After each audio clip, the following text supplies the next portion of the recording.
Hi, it's me, Angie, back with 123 Salsa. So as we talked about before, there's so many great recipes that you could do with 123 Salsa, and I'm going to share another one with you. Being from the South, I really love my comfort food, and being Mexican, one of my favorite dishes is Carne Guisada. That takes a lot of work. You have to let the meat stew and sit for a long time, but not with 123 Salsa. So you take your stew meat, all chopped up into bite-sized pieces, make it a little chunky, pour it right into your crock pot. Sorry, didn't really let you see it, but there it is. Then you take about a half of a yellow onion, chop it up and put it on top.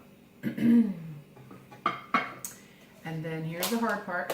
For every 1.5 pounds of meat, you do 2 tablespoons. Well, for my family, I need 3 pounds of meat, so I'm going to do 4. 1, 2, 3, and 4. And then there's just a tiny bit left, so there you go. And that's the end of that bowl.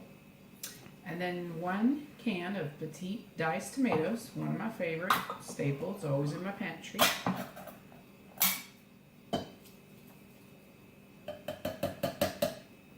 And then because it's going to be stewing all day, I'm going to add just a little over a 1/4 cup of water. Kind of gives it an opportunity for all that to mix up.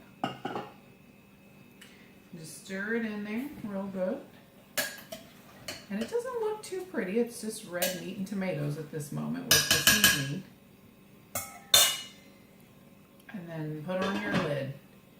You're going to let it stew for 3 or 4, maybe 5 hours on medium to medium high. And when you come home from work, we'll finish that up. Okay, so hi, we're back again. Earlier I had talked to you about how to make some really yummy carne guisada. And for every 1.5 pounds of beef, you added 2 tablespoons of 123 salsa. And then we also added some onion and some canned tomatoes and just a little bit of water. So I just want to show you, because you don't need a lot of water because the meat is super tender and has all of its own juices. So here's what happened from that meat earlier. And as you can see, it's really, really tender and falling apart. And what makes carne guisada is the gravy. And for those of you who are on Atkins diets and things like this, is a really great recipe for you too, because there's no flour, no gluten. All you do when you get home is you just add cream of mushroom soup. And I just use a regular 10-ounce can with every 1.5 pounds. So since I have 3 pounds of meat in here, I'm going to do 2 cans. And you just add some gravy or some cream of mushroom soup. I don't even add milk or anything. Just the gravy itself for the mushrooms. So I'm going to do 2 cans. I really like the pop toppies.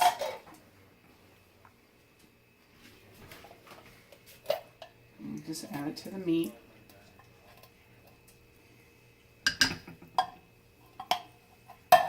So just come home from work, family's hungry, they're starving, Mom, we're starving, and here I am, finishing up dinner.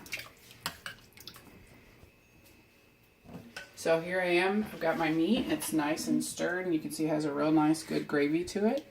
And I'm just going to take a little bit of that and put it on top of some rice. We made some Spanish rice. A little bit, and I like it to be a little gravy thick. And there it is. Nice, filling, warm dish.